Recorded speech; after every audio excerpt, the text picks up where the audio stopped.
হযরত মাওলানা মুফতি আবুল হাসান হাবিবী সাহেব, হযরত মাওলানা মুফতি আবুল হাসান হাবিবী সাহেব, ইমাম ও খতিব হযরত আবু বকর সিদ্দিক রাদিয়াল্লাহু তাআলা আনহু জামে মসজিদ।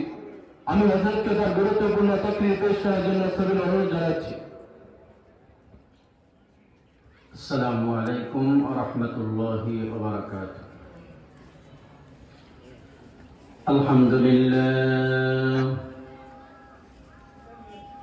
আলহামদুলিল্লাহি নাহমাদুহু ওয়া নাস্তাঈনুহু ওয়া নাস্তাগফিরুহু ওয়া নাউযু বিল্লাহি মিন শুরুরি আনফুসিনা ওয়া মিন সাইয়্যাতি আ'মালিনা। من يهد الله فلا مضل له ومن يضلله فلا هادي له، ونشهد أن سيدنا وحبيبنا وطبيبنا ومحبوبنا ومرشدنا ومولانا محمدا عبده ورسوله، أرسله بالحق بشيرا ونذيرا وداعيا إلى الله بإذنه وسراجا وقمرا منيرا. أما بعد، فأعوذ بالله من الشيطان الرجيم. بسم الله الرحمن الرحيم. ادخلوا الجنة أنتم وأزواجكم تحبرون.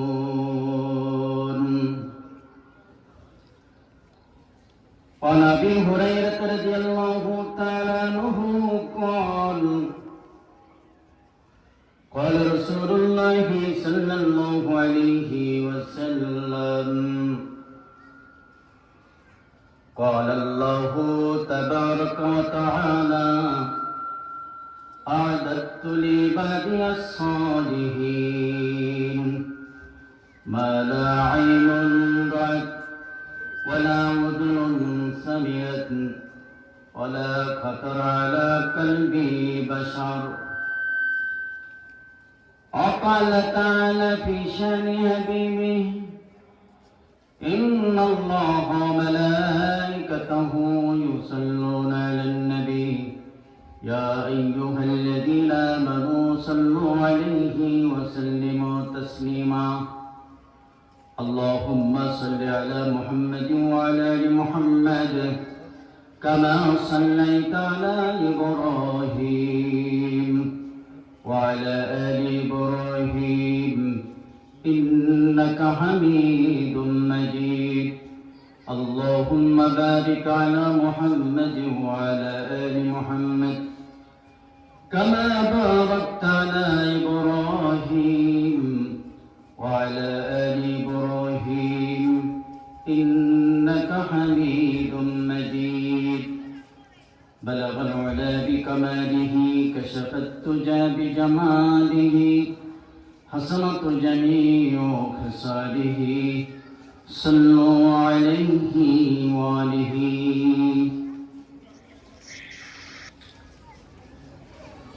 জামিয়া আলহাজ আব্দুল আউয়াল চিশতি কওমি মাদ্রাসা হাফেজ ছাত্রদের দস্তরবন্দির উপলক্ষে 25তম বার্ষিক ওয়াজ মাহফিলের সম্মানিত সভাপতি সাহেব, দাওয়াতি উলামায়ে কেরাম, মঞ্চে উপবিষ্ট উলামায়ে কেরাম, মুরব্বিয়ে ইজাম, সামনে উপবিষ্ট দিন দরদি মুসলিম ভাইয়েরা, পর্দার আড়ালে অবস্থানরতা শ্রবণরতা সম্মানিতা মা ও বোনেরা, আজকে এই মাহফিলে আমরা সকলে খুশি কিনা? এই দিনের পরিবেশে আমরা সকলে খুশি, এজন্য শুকর আদায় করি আলহামদুলিল্লাহ। আল্লাহ পাক রব্বুল আলামিন আমাদেরকে সবথেকে দামি জিনিস দান করছেন, সেটা হলো ঈমান। যে ঈমানের উপরে আমরা কিয়ামতের ময়দানে জান্নাত পাবো। কথা ঠিক কিনা? কোন বেঈমানের জন্য কি জান্নাত? না ঈমানদারদের জন্য জান্নাত? ঈমানদারদের জন্য জান্নাত। আল্লাহ পাক রব্বুল আলামিন যা কিছু সৃষ্টি করেছেন সব কিছু ঈমানদার বান্দাদের জন্য সৃষ্টি করেছেন। যে জমিনের উপরে আমরা আছি,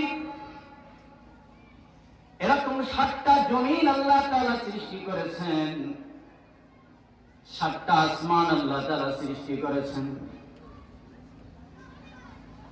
প্রথম আসমানকে আল্লাহ তাআলা স্থির পানি দ্বারা সৃষ্টি করেছেন।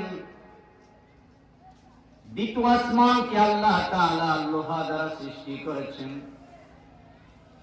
তৃতীয় আসমানকে আল্লাহ তাআলা তামা দ্বারা সৃষ্টি করেছেন।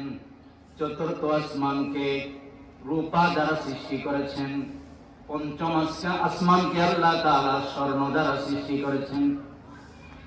ষষ্ঠ আসমানকে আল্লাহ তাআলা ইয়াকুত পাথর দ্বারা সৃষ্টি করেছেন। সপ্তম আসমানকে আল্লাহ তাআলা নূরের পাথর দ্বারা সৃষ্টি করেছেন। এই জমিন থেকে প্রথম আসমানের দূরত্ব 500 বছরের রাস্তা। প্রথম আসমান থেকে দ্বিতীয় আসমান দূরত্ব অনুরূপ ভাবে 500 বছরের রাস্তা।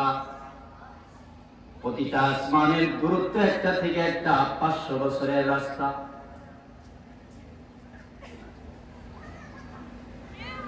প্রতিটা আসমান পুরো মোটা 500 বছরের রাস্তা। এই হিসাবে জমিন থেকে সপ্তম আসমান 7,000 বছরের রাস্তা। এখন আপনারা বলেন যে জান্নাত আল্লাহ তাআলা আমাদেরকে দেবেন, এই জান্নাত কোথায় আছে? জমিনে না উপরে? কোথায় আছে? উপরে। তাহলে কি প্রথম আসমানে আছে? দ্বিতীয় আসমানে? তৃতীয়, চতুর্থ, পঞ্চম, ষষ্ঠ, সপ্তম কোন আসমানে কি জান্নাত আছে? জান্নাত কোথায় আছেন আল্লাহ পাক রব্বুল আলামিন, কত দূরে আছেন আল্লাহ পাক রব্বুল আলামিন ভালো জানেন। সপ্তম আসমান পর্যন্ত 7,000 বছরের রাস্তা। এই সপ্তম আসমান থেকে সিদরাতুল মুনতাহা জিবরাইল আলাইহিস সালামের আসন, আরো 7,000 বছরের রাস্তা। তাহলে জমিন থেকে সিদরাতুল মুনতাহা কয় হাজার বছরের রাস্তা বলেন? কথা বলেন না। 14,000 বছরের রাস্তা। 7 তবক আসমান। কোরআন হাদিস রিসার্চ করলাম, কোথাও জান্নাত নাই। সিদরাতুল মুনতাহা করে আসলাম, ওখানেও জান্নাত নাই। তাহলে জান্নাতটা কোথায়?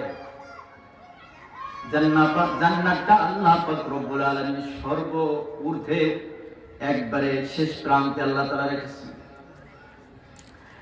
এইজন্য আল্লাহ পাক রব্বুল আলামিন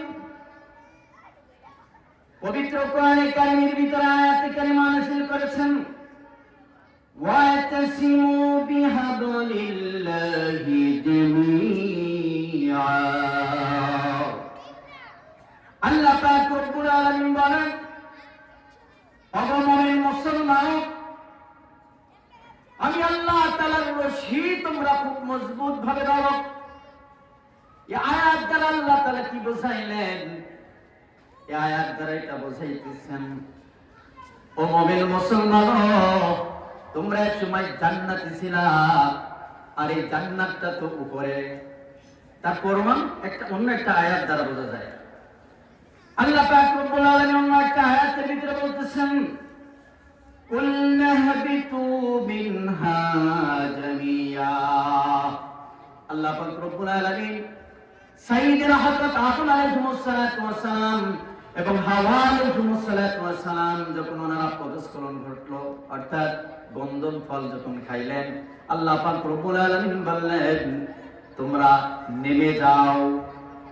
একথা বলেন নাই তোমরা বের হয়ে যাও। তাহলে নামতে গেলে উপর থেকে নিচে নামতে হয়, কথা ঠিক কিনা? তাহলে জান্নাত আমরা খুঁজে পেলাম কোথায়? অনেক উপরে। কত উপরে আল্লাহ পাক রব্বুল আলামিন ভালো জানেন। এখন আল্লাহ পাক রব্বুল আলামিন বলতেছেন ওয়াতাসিমু বিহাবলিল্লাহি জামিয়া, আমি আল্লাহ তাআলার রশি খুব মজবুত ভাবে ধরো। আল্লাহ তাআলা রশি ধরার জন্য কেন বললেন? দুনিয়ার একটা উদাহরণ দিলে, দুনিয়ার ভিতরে আমরা দেখি যে সমস্ত মানুষগুলো গভীর কুয়ার ভিতরে পড়ে যায়, তো তাদেরকে আমরা ওই কুয়া থেকে উঠাই কি দিয়ে? রশি দিয়া। আল্লাহ পাক রব্বুল আলামিন ওই উপর থেকে এই দুনিয়ার জমিনে আমাদেরকে নামায় দিয়েছেন। এখান থেকে আবার ওই জান্নাতে উঠতে হলে আল্লাহ তাআলার দেওয়া রশি ধরে বেয়ে বেয়ে উঠতে হবে। রশি ধরতে হলে কয় আঙ্গুল লাগে? 4 আঙ্গুল দিয়ে ধরতে পারবেন না 5 আঙ্গুল লাগবে?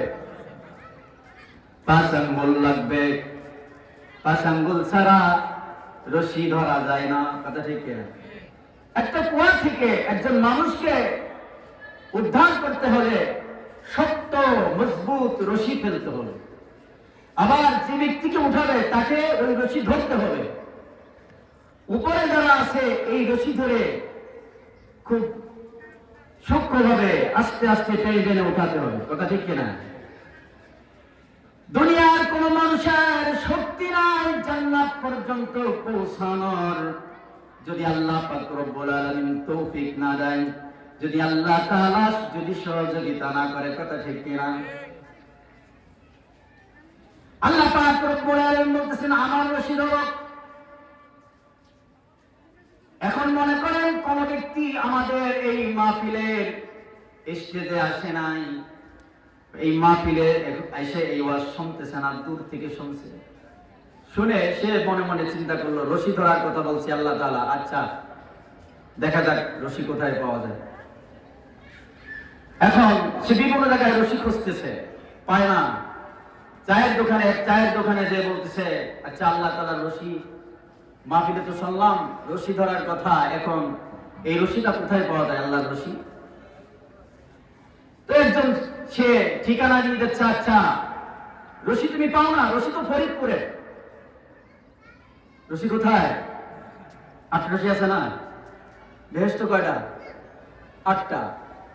এখন এই ব্যক্তি যদি এইভাবে শুনে এই রশির অপব্যাখ্যা বুঝে যদি 8 রশি যায়, তাহলে কি হলো? আল্লাহ পাক রব্বুল আলামিন এই রশি দ্বারা বোঝাচ্ছেন পবিত্র কোরআনে কারীমের হুকুম আহকাম।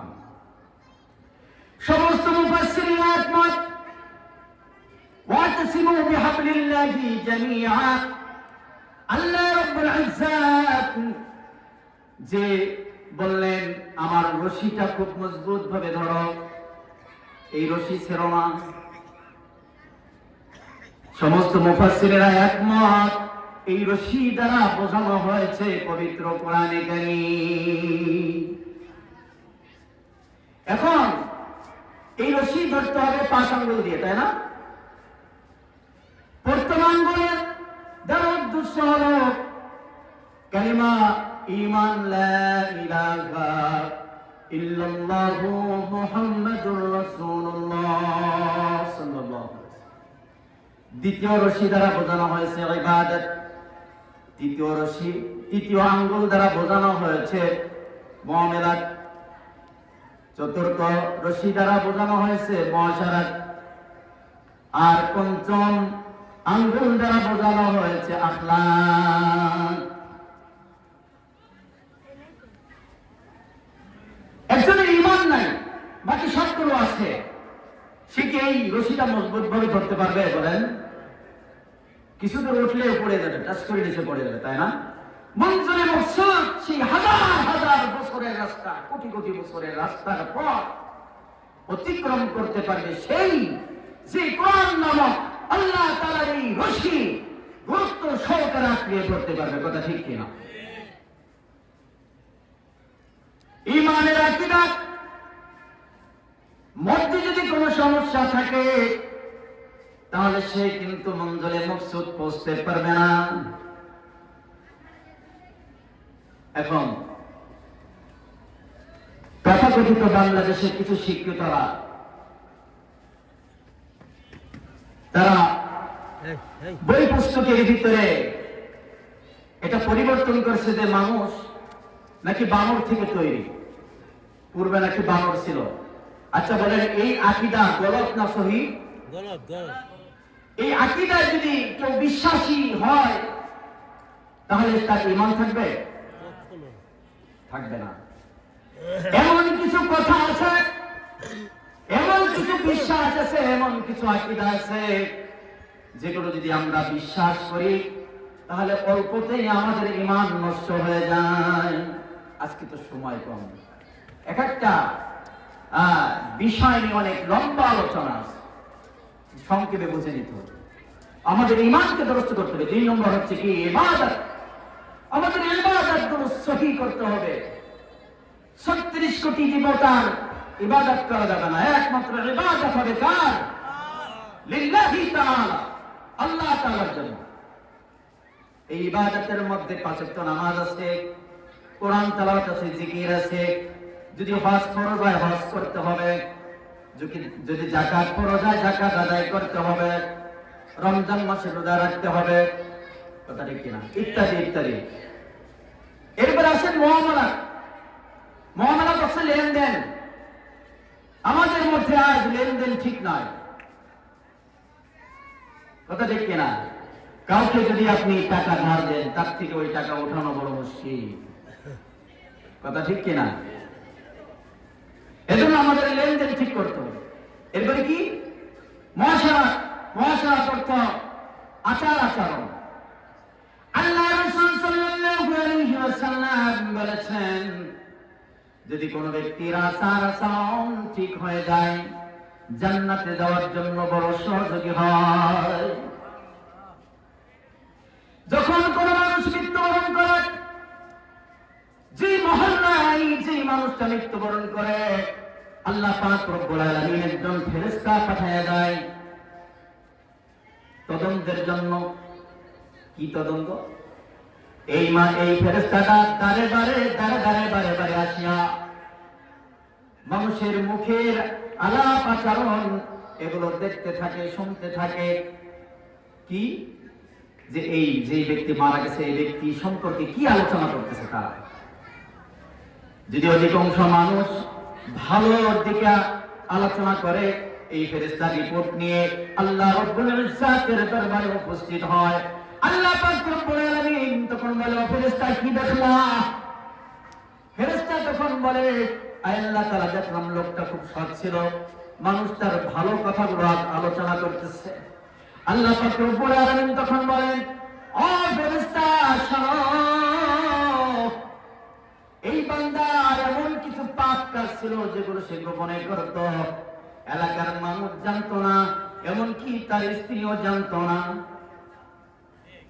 আজ যেহেতু এলাকার মানুষ তার ভালো গুণগুলো নিয়ে আলোচনা করতেছে, ভালো বিষয়গুলো সাপোর্ট করতেছে, ও ফেরেশতা জেনে রাখো, আমি আল্লাহ পাক রব্বুল আলামিন তার এই গোপন পাপগুলো মাফ করে তাকে জান্নাত নসিব করে দিলাম।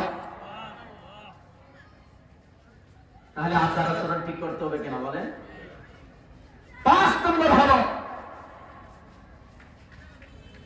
আখলাক।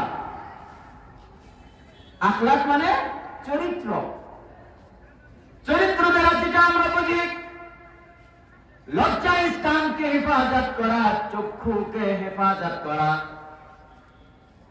যদি কোনো ব্যক্তি তার লজ্জা স্থানকে হেফাজত করতে পারে এবং চক্ষুকে হেফাজত করতে পারে, আল্লাহ পাক রব্বুল আলামিন যেদিন কোথাও ছায়া থাকবে না একমাত্র আরশে আজিমের ছায়া ব্যতীত, ওই দিন আল্লাহ পাক রব্বুল আলামিন তার আরশে আজিমের ছায়ার নিচে তাকে সম্মানিত করবেন। সুবহানাল্লাহ। সম্মানের কাজ থেকে পড়ায় দেবেন, আর সে আজিমের নিচে তার স্থানটা দেবেন। সুবহানাল্লাহ। তাহলে আল্লাহ পাক রব্বুল আলামিন যে বললেন ওয়াতাসিমু বিহাবলিল্লাহি জামিআ, আল্লাহ তাআলার রশি খুব মজবুত ভাবে ধরার জন্য বলেছেন। তাহলে এই রশি আমরা কয় আঙ্গুল দিয়ে ধরবো বলেন? 5 আঙ্গুল। প্রথম আঙ্গুল হলো ঈমান, দ্বিতীয় আঙ্গুল হলো ইবাদত, তৃতীয় আঙ্গুল হলো মুআমালাত, আর চতুর্থ আঙ্গুল হলো মুআশারাত, আর পঞ্চম আঙ্গুল হলো আখলাক। ঈমান, ইবাদত, মুআমালাত মানে কি? লেনদেন। মুআশারাত মানে আচার আচরণ সুন্দর করতে হবে। আখলাক মানে চরিত্র সুন্দর করতে হবে। তাহলে এই রশিটা আমার মজবুত ভাবে ধরা হবে। এবার আল্লাহ তাআলা ডাক যেদিন আসবে ওদিন আমি আস্তে এই রশি ধরে কোথায় চলে যাব? জান্নাতে চলে যাব। আল্লাহ রাব্বুল ইজ্জাত এখন বলেন উদখুলুল জান্নাতা আনতুম ওয়া আজওয়াজুকুম তুহবারুন। আল্লাহ তাআলা সূরা যুখরুফের 70 নম্বর আয়াতের ভিতরে আল্লাহ রাব্বুল ইজ্জাত বলেন, ওগো ঈমানদাররা শোনো, তোমরা তোমাদের নিজ নিজ স্ত্রীদেরকে নিয়ে জান্নাতের ভিতরে দাখিল হও। জান্নাতের ভিতরে আনন্দে জান্নাতের ভিতরে প্রবেশ করো। এখন প্রশ্ন হলো, আমার স্ত্রী তো বদআখলাক, আমার স্ত্রী তো ভালো না, সে দিন শরিয়াত কিছু মানে না, পরহেজগার, সে কিভাবে জান্নাতে যাবে? এখানে বলা হয়েছে যে সমস্ত স্ত্রীরা পরহেজগার, দিনদার, মুত্তাকি, মুসলমান, ঈমানদার, তাদের ব্যাপারে। এখন যখন কোন বান্দা জান্নাতের ভিতরে প্রবেশ করবে, এই জান্নাতের ভিতরে আল্লাহ পাক রব্বুল আলামিন অসংখ্য নাজ নিয়ামত ভোগ করার জন্য রেখেছেন। আর এই অসংখ্য নাজ নিয়ামতের মধ্যে একটা নিয়ামত থাকবে, সেটা হলো হুর। কি নিয়ামত? হুর থাকবে। এই হুরদের সাথে জান্নাতের ভিতরে বিবাহ হবে। সূরা তুরের 20 নম্বর আয়াতের ভিতরে আল্লাহ তাআলা বলতেছেন ওয়াসাওয়াজনাহুম বিহুরিন আইন, ডাগর চক্ষু বিশিষ্ট হুরদের সাথে জান্নাতীদেরকে বিবাহ দেওয়া হবে সেদিন জান্নাতের ভিতরে। জোরে জোরে বলেন সুবহানাল্লাহ। হুর এত সুন্দর, জান্নাতি বান্দা যখন জান্নাতে প্রবেশ করবে হুর দেখে চোখ ফিরবে না। তখন জান্নাতি বান্দা তার এত সৌন্দর্য সে কিভাবে পালো, এই আলাপ শুরু করে দেবে। আমরা বাংলাদেশে বিভিন্ন জায়গায় সাইনবোর্ডে লেখা দেখি না যে রূপের রহস্য লাখ সাবানের ভিতরে। কি সাবানের ভিতরে? না না না, রূপের রহস্য লাখ সাবানের ভিতরে নয়। জান্নাতি হুরদের রূপের রহস্য এবার শোনেন। জান্নাতি বান্দা যখন আলাপচারি শুরু করে দেবেন, তখন জান্নাতি বান্দা হুরের রূপের রহস্য জানার জন্য প্রশ্ন করবেন। তখন হুর বলবে, আম্মা জান আয়েশা সিদ্দিকা রাদিয়াল্লাহু তাআলা আনহা বলেন, আল্লাহ রাসূল সাল্লাল্লাহু আলাইহি ওয়াসাল্লাম এই হাদিস বর্ণনা করেছেন। ওই হুর তখন বলবে, শোনো আমাদের রূপের রহস্য। জান্নাতের ভিতরে একটা সাগর আছে, বাইদাহ। সাগরের নাম কি? বাইদাহ। এই বাইদাহ সাগরের ভিতরে কোন প্রকার পানি থাকবে না। পুরা এই বাইদাহ সাগরের ভিতরে আছে আতর, গোলাপ, জাফরান। জোরে জোরে বলেন সুবহানাল্লাহ।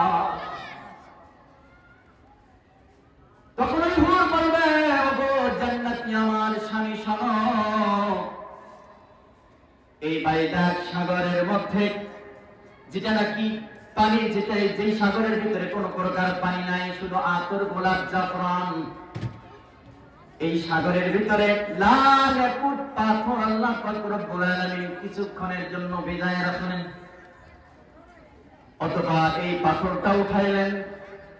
এরপরে আল্লাহ পাক রব্বুল আলামিন তার রহমতের দৃষ্টি দিয়ে ওই পাথরের ভিতরে আমি 16 বছরের হুরকে জন্ম দিলেন। সুবহানাল্লাহ, সৃষ্টি করলেন। এখন আপনারা বলবেন যে চোখের দৃষ্টি দিয়ে এটা কেমনে হলো? আমি আপনাদের কাছে প্রশ্ন করি, কিছু প্রাণী যেগুলো আল্লাহ তাআলা নিজেই স্বয়ং সৃষ্টি করেছেন, এক ধরনের পাখি আছে যারা ডিম পাড়ার পরে দূর থেকে চোখের দৃষ্টি দিয়ে তা দেয়, কথা ঠিক কিনা? কুমির ডিম পেড়ে দূর থেকে দৃষ্টি দিয়ে তা দেয়, বাচ্চা পারে, কথা ঠিক কিনা? আল্লাহ তাআলার একটা মাখলুকের মধ্যে যদি এই পরিমাণ তার চোখের শক্তি থাকে, যে আল্লাহ পাক রব্বুল আলামিন ওই জন্তুটাকে সৃষ্টি করেছেন, তামাম কায়নাতকে সৃষ্টি করেছেন, সাতবক আসমান সাতবক জমিন সৃষ্টি করেছেন, সমস্ত মাখলুকাত যিনি সৃষ্টি করেছেন, তার চোখের ভিতরে কি পাওয়ার থাকতে পারে? কি থাকতে পারে না? ওই হুর এবার বর্ণনা করতেছে, শোনো ও জান্নাতি স্বামী, শোনো, আমাকে কোনো জিনও স্পর্শ করে নাই, কোনো মানুষও স্পর্শ করে নাই। তার কারণ আল্লাহ তাআলা আমাকে সৃষ্টি করার সাথে সাথে হেফাজত করেছে। কেমনে হেফাজত? আল্লাহ রাব্বুল ইজ্জত একটা সাদা শ্বেত পাথর ফেরেশতার কাছে দিলেন, ফেরেশতা ওটাকে একটা খোঁচা মারলেন। এই খোঁচাতে ওই শ্বেত পাথরটা একটা গম্বুজে পরিণত হয়ে গেল। আর আমরা হুরগণ এই গম্বুজের ভিতরে হেফাজতে থাকলাম, সংরক্ষণে থাকলাম। জান্নাতি বান্দা এবার প্রশ্ন করল, আচ্ছা এই যে লম্বা সময়, কম সময় না, এই লম্বা সময় এই গম্বুজের ভিতরে তোমরা কি করছো? তখন হুরগণ বলে, অগো জান্নাতি স্বামী, শোনো, এই গম্বুজের মধ্যে আমরা প্রেমের কবিতা আর গান লিখতে লিখতে সময়গুলো কাটিয়েছি। এরপর আবার জান্নাতি স্বামী হুরকে প্রশ্ন করে, কার জন্য এই প্রেমের কবিতা, এই প্রেমের গান? তখন বলে, ওগো স্বামী, কারোর জন্য নয়, একমাত্র তুমি আমার জান্নাতি স্বামী, তোমার জন্য এই প্রেমের কবিতা আর গান লিখেছি। জোরে জোরে বলেন সুবহানাল্লাহ। কয়, আমরা এই যে প্রেমের কবিতা আর গান লিখতে লিখতে কোন সময় যে সময় পড়াই গেছে আমরা টের পাই না। কেন? আনন্দের মধ্যে থাকলে সময় খুব দ্রুত চলে যায়, কথা ঠিক কিনা? আর যখন আনন্দ উল্লাস থাকে না, মানুষটা পেরেশানির মধ্যে থাকে, কোন মানুষ জেলখানার ভিতরে থাকে, তখন তার সময় কিন্তু সময় কাটে না, কথা ঠিক কিনা? আল্লাহ পাক রব্বুল আলামিন বলেন, ইউতাফু আলাইহিম বিসিহাফিন মিন যাহাবিন ওয়া আকওয়াব।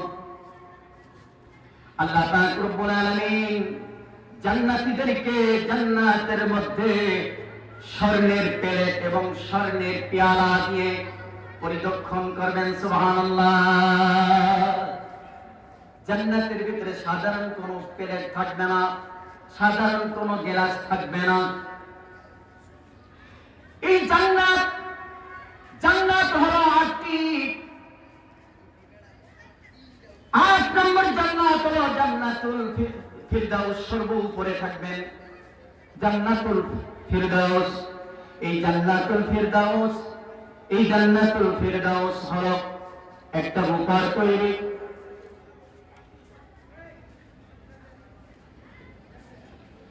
একটা হলো স্বর্ণের তৈরি, আর একটা হলো রূপার তৈরি। আল্লাহ পাক রব্বুল আলামিন যারা ঈমান আমল 1 নম্বর নবীর সুন্নাতের বরখিলাফ কোনো আমল করে না, প্রতিটা আমল রাসূল করিম সাল্লাল্লাহু আলাইহি ওয়াসাল্লামের সুন্নাত অনুযায়ী করে, আল্লাহ আল্লাহ রাব্বুল ইজ্জাত তাদেরকে জান্নাতুল ফিরদাউস দান করবেন, বলেন সুবহানাল্লাহ। আজানের সময় হয়ে গেছে, এজন্য আজকের জন্য এখন এই সময়ের জন্য এখানেই আলোচনা শেষ। মাগরিব বাদ অন্য হযরত উলামায়ে কেরাম আছেন, ওনারা বয়ান করবেন, ইনশাআল্লাহ প্রধান বক্তা উঠবেন। আমরা ধীর স্থির ভাবে মনোযোগ সহকারে ইনশাআল্লাহ বয়ান শুনবো, ঠিক আছে ইনশাআল্লাহ। আল্লাহ তাআলা আমাদেরকে কবুল করেন।